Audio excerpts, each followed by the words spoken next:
I'm gonna let you in on a secret that's gonna skyrocket your self-improvement journey and put it onto the fast track. This morning, I just had a one-to-one call with a guy in my Discord server. His name was Mark. He's a young man who was struggling with staying consistent in the habits that he wanted to get into, like going to the gym, eating clean, and uploading onto YouTube.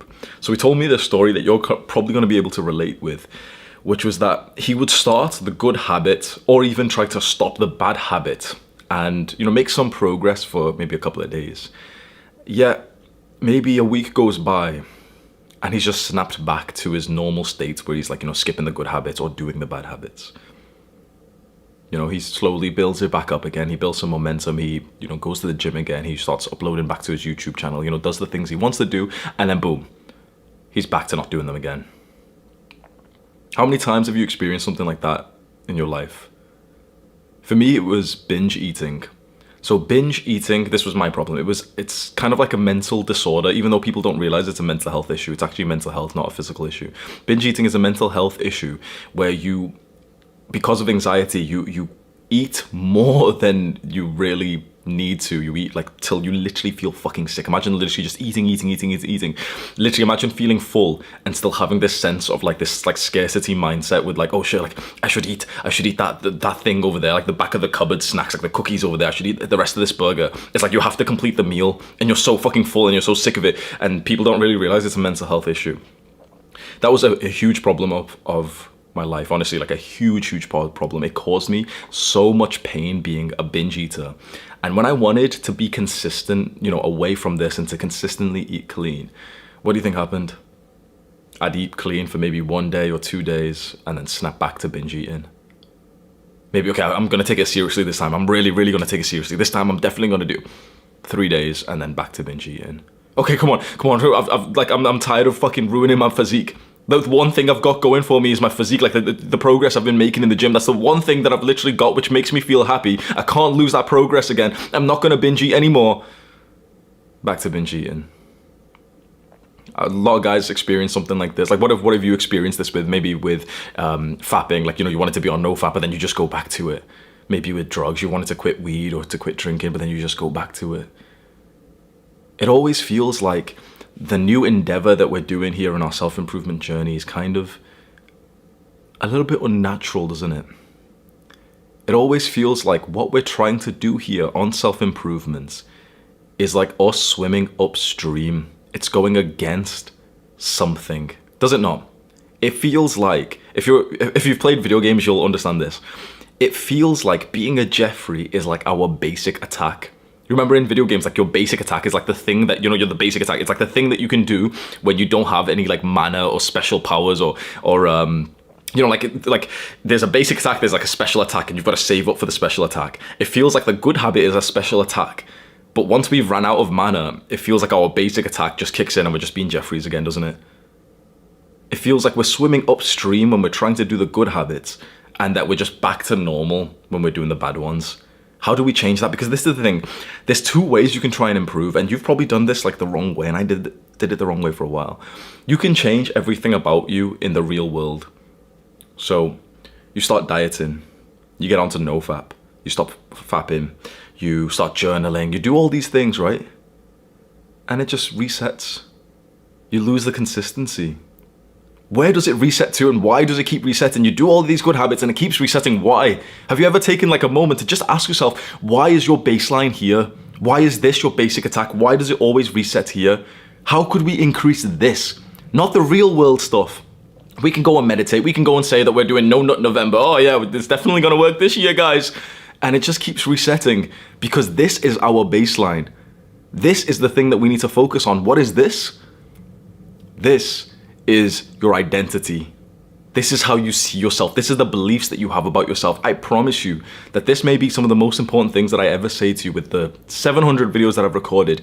Please believe me, if you want the shortcut to self-improvement, if you want the shortcut to consistency in the good habits and the shortcut to consistently not doing the bad habits, it's updating this. Your identity and your beliefs about yourself. Because what's happening is that this stays the same, right? You still think of yourself as the same guy, and yet you watch a NoFap video, and on day 90 of NoFap, you'll start levitating, and girls will hold eye contact with you. Wow, woman attraction. So you get onto NoFap. This hasn't changed. Your identity hasn't changed. You don't change how you see yourself. But yeah, I'll try NoFap. Oh, day 3, back to here. Day 4, back to here. Day 1, back to here. Day 0, relapse 7 times. Day 7, back to, just keeps coming back here. That's because you have the identity of a wanker. And I don't say that as an insult. You have the identity of a fapper. You have the beliefs that you are a fapper. You are a guy who is struggling with fapping, and so you will stay there. You must understand that what you believe about yourself, the way that you see yourself, the identity that you hold, will always reign power over the real world changes that you make, like just trying out the new diet. You really want to stick to a diet, bro? You want the best advice? You really want to stick to a diet? Imagine literally choosing a diet like that's really good for you and sticking to it for the rest of your life and not eating shit again. You want to know the fastest way to do that? You know, it's not the vegan diet. It's not the carnivore diet. It's not keto. It's not low carb. It's not high carb. It's not fasting. It's none of those things. Those are the real world things that you've tried and they never stick, do they? You want to know the best way to be on a diet for the rest of your life? See yourself as an athlete. You change this identity. You want to know the best way? You want to start a YouTube channel? You want to maybe compete with me? You want to know the best way that you could do that? It isn't to watch all these YouTube videos like, oh, how to increase your CTR and average view. It's not that. It's to change this. It's to now see yourself as a YouTuber. What did I do? I was struggling with binge eating, and it seems kind of like a simple issue of like, oh yeah, I was just eating too much. Bro, it really fucked me up. I used to cry about this. I used to literally sit there with snacks all around me and literally burst into fucking tears as a grown man. Because the one thing I had going for me like a few years ago was like, yeah, I was kind of productive and I'd go to the gym. That was it. That was like the one thing I had for me was that the gym kept me fucking sane. And the physique that I had built from the gym was being ruined by my binge eating. And I tried so many different diets. I tried so many different ways to overcome it. It didn't work. Up until I simply just changed how I saw myself and my beliefs about myself. I stopped seeing myself as a binge eater and I started seeing myself as an athlete. And I promise you, bro, within literally the space of a couple of days, honestly, I still remember, bro, May 2020 was the moment that this changed for me.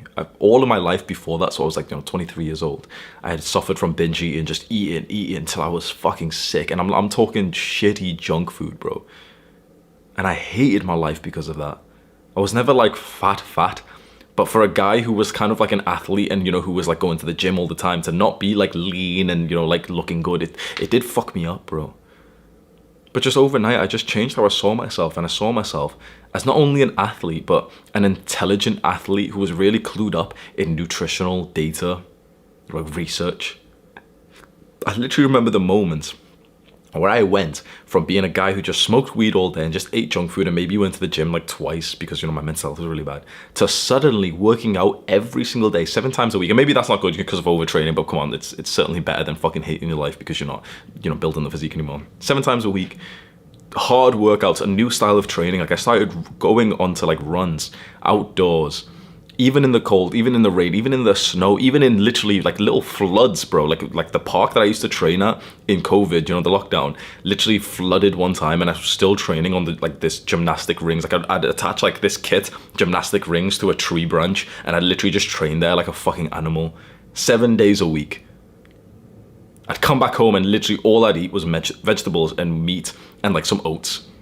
Healthy shit. And like I literally would spend my time literally looking at like nutritional lectures, because just overnight I convinced myself that I was now an intelligent athlete.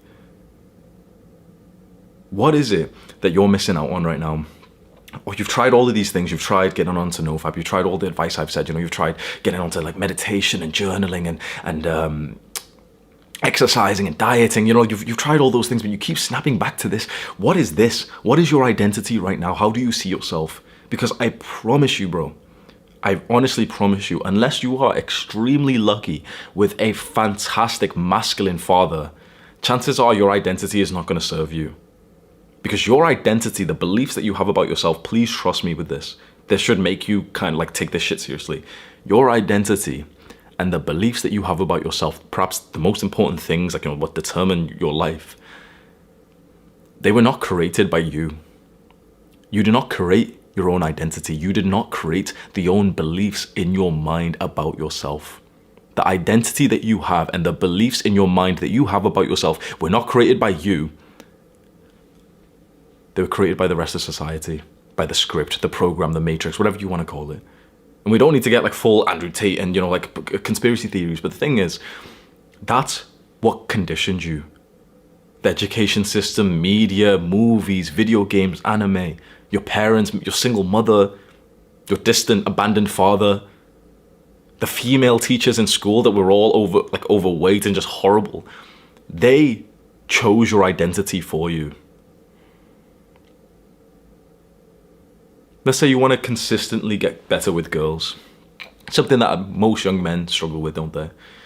Well, you can do what every other young guy does and they never make progress. They'll go onto YouTube, how to text girls and stuff, right? They'll watch those videos and I should wait a while. They'll try all these tactics, won't they? And you've probably tried them. You've probably tried all these little tactics and maybe I'll go to the gym and all this, right? And those stuff can be nice. But you want to know how all these actually work, because they didn't actually work for a lot of guys, did they? Going to the gym, learning how to text girls and everything. It works for some guys and it doesn't work for other guys. Why? Because of your identity. Because some guys stick with the identity that they've been given by this society around them, that it's inappropriate to show their attraction towards girls, that it'd make them feel uncomfortable and they don't want to come across as a weirdo or a creep or a rapist. You've had that identity built into you to be very soft around girls, to not be dominant, to not go after what you want, to not try and actually attract the woman, and instead just with this false sense of abundance. You've been fed this fucking lie that you don't need sex and love in your life, and you've seen this propaganda by these Sigma male little crusty smelly guys who are women are shit. I don't. Just focus on yourself, king. Either you've listened to that, or you've listened to this blue pill propaganda that's made you believe that you're the little skinny nerd, and eventually you'll get the girl. Either way, your identity and your beliefs about yourself in relation to attracting women is totally wrong, and so you don't get it. But there is an identity that if you are willing to adopt, you go on to pretty much have no real issues with women after that. In fact, there is an identity that will lead to almost no issues with women, apart from one, which you may not believe, which sounds really arrogant. The one issue that you'll have with women is that you'll get too many women that it'll actually become a problem, and then you'll start to realize that sex and this quick sort of hedonistic relationship was never actually what you desired in the first place. You will literally get to the point, if you adopt the right identity, which I'm about to tell you, you will literally get to the point where you'll have so many girls that you'll literally feel bad about fucking so many girls, just because it starts to destroy your soul. Imagine that being the problem that you experience, that you're having too much sex. What kind of guy has too much sex? It's not the guy who just, how fast should I reply to a text messages? Okay, I'll go to the gym. Okay, I'll go to the gym. It's the guy who changes his identity to be desirable to girls. It's the guy who changes his identity from being just a normal guy who's kind of invisible to girls, who maybe get some level of attraction, to suddenly starting to think that he is the alpha male. It's the guy who changes his identity and his beliefs about himself and just convinces himself that he's actually desirable, that he's in the top 10% of men. He changes his identity and the rest of the world changes around him. You don't realize the power of this. Perhaps you're watching this right now in a sense of disbelief. This is just silly. Yeah, whatever. It's not really going to work, bro. You must understand. This is some of the most important words that I could be saying to you. It is so utterly important for you to change your beliefs about the world and about yourself. There should be no beliefs in your mind that do not serve you. One of the things that I love about Andrew Tate, he said this recently, that he only holds beliefs in his mind that makes him stronger. And he was almost baffled, why would people have beliefs about themselves that invoke more weakness? Why would someone sit there and say that they're depressed? It doesn't help them.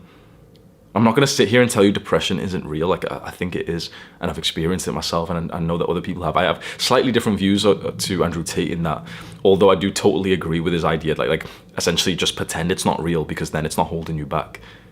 But when Tate talks about that, and he talks about, pretend depression's not real, so it's not going to hold you back, what is he talking about? Your identity, your beliefs. Think about it. You are your only true core supporter. You and your mother. Honestly, it's literally just you and your mother against the world, isn't it? Your mother is like literally the only one person who is like undoubtedly going to support you in everything. Maybe your dad's like sometimes every now and then, but sometimes your dad can be like a bit of an asshole, and maybe your siblings, okay, fine. Some of your friends, sometimes your friend seems nice, but like most of your friends are actually wishing that you fucking fail, and everyone else doesn't give a shit about you, or they actually want to dominate you and take what you've got. It's you and your own mother. It's you and your mother against the entire world. Literally, it's you and your mother against the entire world, against any competition that you want to get into. It's you and your mother against everyone. Why would you then choose everyone else's side and hold beliefs about yourself that like disable and handicap you?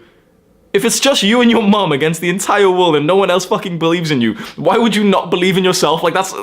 Stop relying on your mom. Like your mom is the only person who believes in you. Why would you not add to that and believe in yourself? And I know this sounds so cliche. Oh, I believe in yourself, guys. You know, you see those Instagram quotes, like those pictures on Instagram, and you've always heard this stuff like, oh, believe in yourself.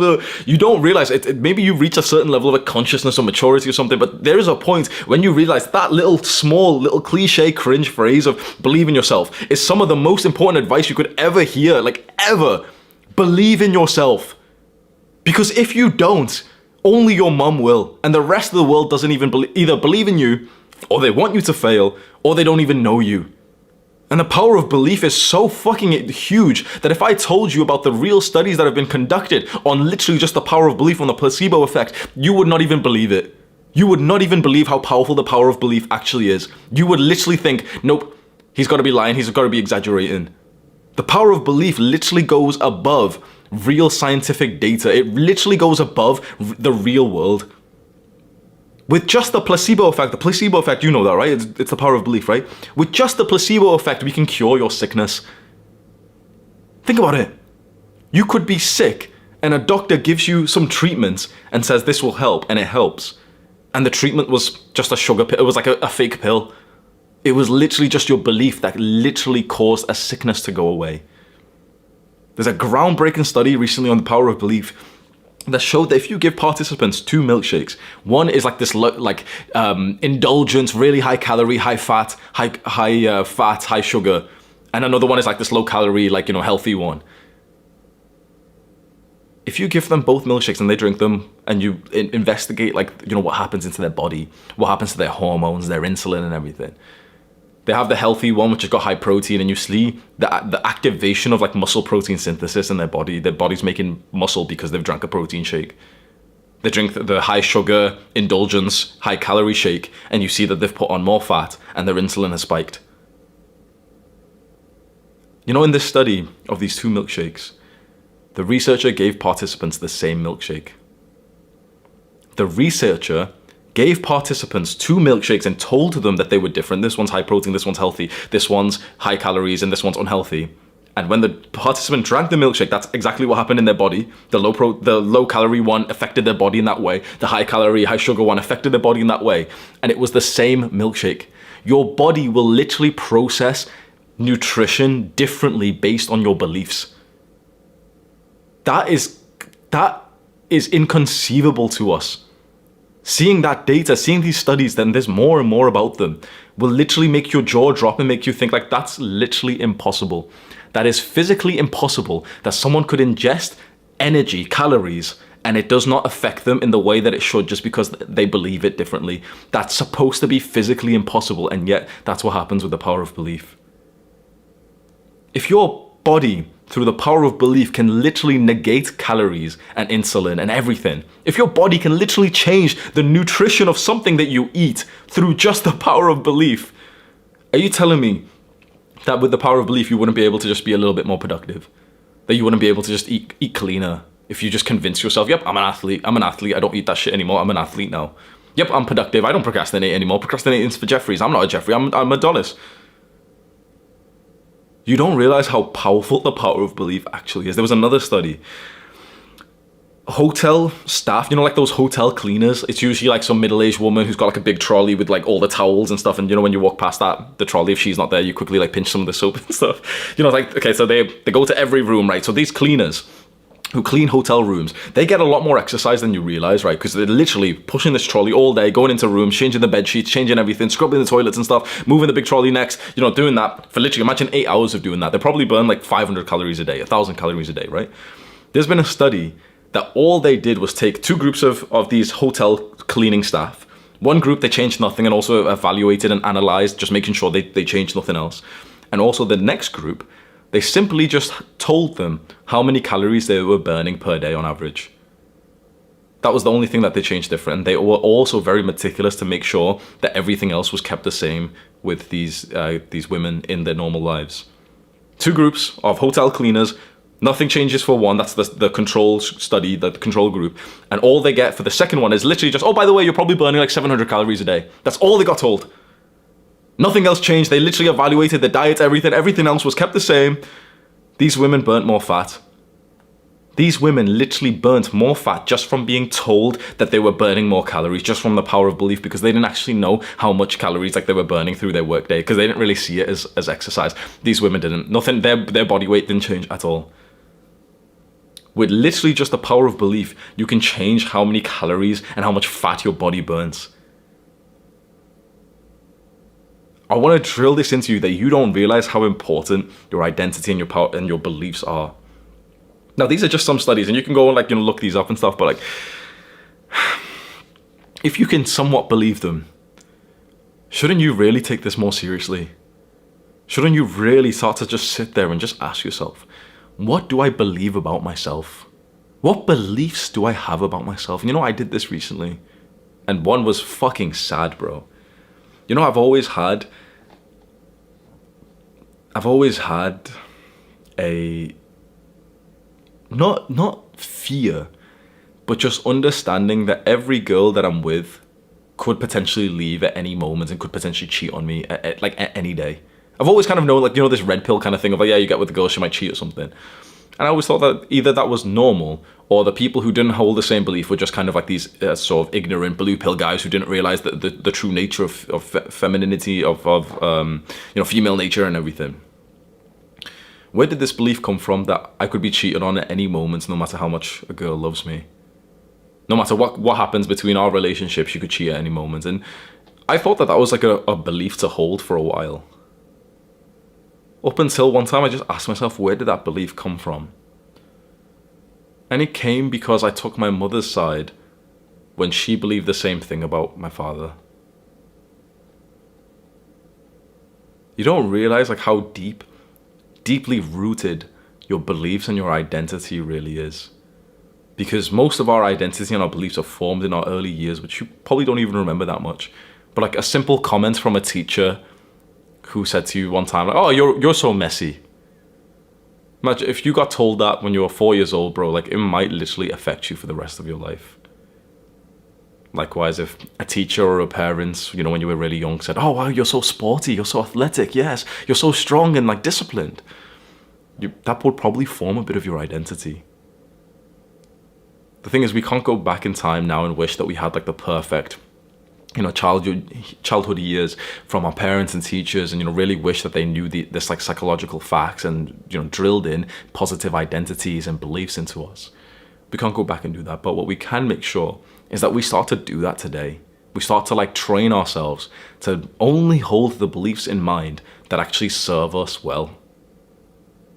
To never say, with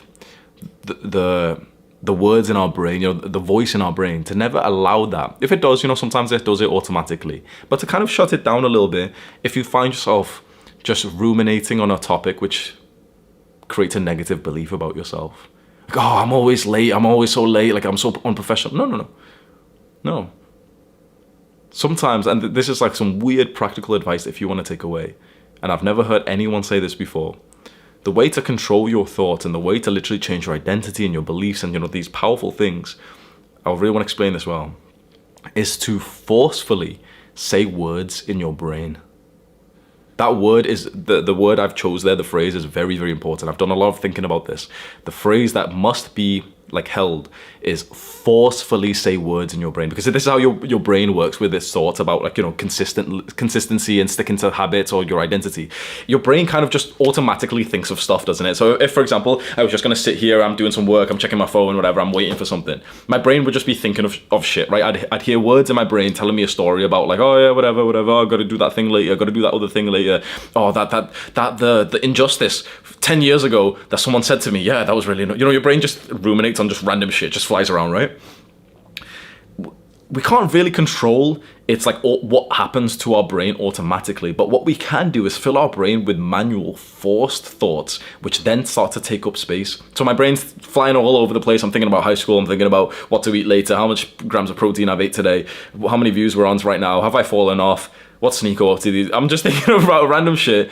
What I can do is forcefully implant words in my brain, forcefully say words in my brain. I could sit here, forcefully think, okay, what is an identity? Like, this is what I would say in my brain. What is an identity that would benefit me? What is a set of beliefs that would benefit me? I'm really disciplined. I'm really disciplined. I'm really disciplined. I'm so disciplined because remember that time when I used to go out for runs even though it was cold? Yeah, that was an act of discipline. See, I'm really disciplined. See, I'm doing work right now even though I don't really feel like it. Yeah, that means I'm really disciplined. I'm so disciplined. Later on, I've got to do that task. Maybe I won't feel like it, but it doesn't matter because I'm so disciplined, I'm going to get it done anyway. You start to forcefully, manually put these thoughts into your brain. And the thing is, you have to remember to do this, honestly, maybe about 200 to 500 times a day. Honestly, like that's how many opportunities you get to forcefully implant words into your brain. Because whilst I'm saying this, and whilst you're probably thinking, yeah, this is a good idea, 10 seconds later, you're automatically thinking again. I remember there was a time when I was like neurotically keeping myself accountable to this. I would have like my phone lock screen as like this page that said like, oh, forcefully implant words in your brain. I had this app that literally, like whatever app, doesn't matter which one, which allowed you to just track things but like by tapping it. So you tap it and it says 1, you tap it again and it says 2. You know, like remember those like old little devices which is like a little clicker and it just counts how many times you do it. And I would just count how many times I forcefully would implant stuff into my brain, and I'd aim for like 100 a day, 200 a day. I'd write up pages and just put them up like a fucking psychopath all around my room, like on my ceiling, like I'm trying to go to sleep, and I just see like forcefully implant words on your brain. Just any way that you can remind yourself to do this, and you need to do it a couple hundred times a day. And of course, maybe start off with 5 times a day right now, and then maybe when you're in the toilet later, then maybe when you're brushing your teeth, something like that. And work up to 50 times a day, 100 times a day. You're just reminding yourself, yeah, forcefully implant words in your brain. You know what's really interesting about this? The more that you do this, the more that your automatic thoughts, you know, the random bullshit thoughts that fly around everywhere, the more that they start to mimic these manually enforced thoughts that we implant into them, which is very, very powerful. The reason to do this, just so you understand, is because we've relied solely on the real world things. We've relied on meditation, we've relied on these habits here, but we need to change our identity and our beliefs. And I think our identity and our beliefs are changed through just mind control. They're mostly changed, they're mostly like created through our early childhood experiences, but we can't really change that. What we can do is just start to train our brain through forceful implanting of words to start actually improving our beliefs about ourselves, and to make sure that you hold no beliefs about yourself that do not serve you. Now, chances are there's 2 types of people watching. One kind of person understands that immediately and they're like, yeah, of course, yeah, that makes sense. Okay, I'm going to try my best to not hold any beliefs which are not serving me. But there might be another kind of person watching this who, I don't say this as an insult, but who has more of a victim complex, a victim identity, victim mindset, whatever it is, where like it feels kind of good and comforting to hold beliefs that are against you because it kind of shows that you don't have to take responsibility. I think this is, from my observation, the people who are against men like Andrew Tate, who his core message is just taking responsibility for your life. The people who are against him, they seem to have this personality where they actually prefer to have things outside of their own locus of control. They prefer to have things that are like fixed, that are determined, that don't allow them free will, because maybe I'm being insulting, but because perhaps that allows them to be a little bit lazier and to not take responsibility. So if this is you, I really don't want to insult you with this. And I understand, because for a large part of my life, like I thought, you know, well, yeah, like there's circumstances that affect me, and yeah, but I'm not lazy. It's just that school's really hard, and you know, it's someone else's fault. And it's so comforting to have that kind of thoughts, to think like, you're not doing all these good habits because of someone else, because of something else.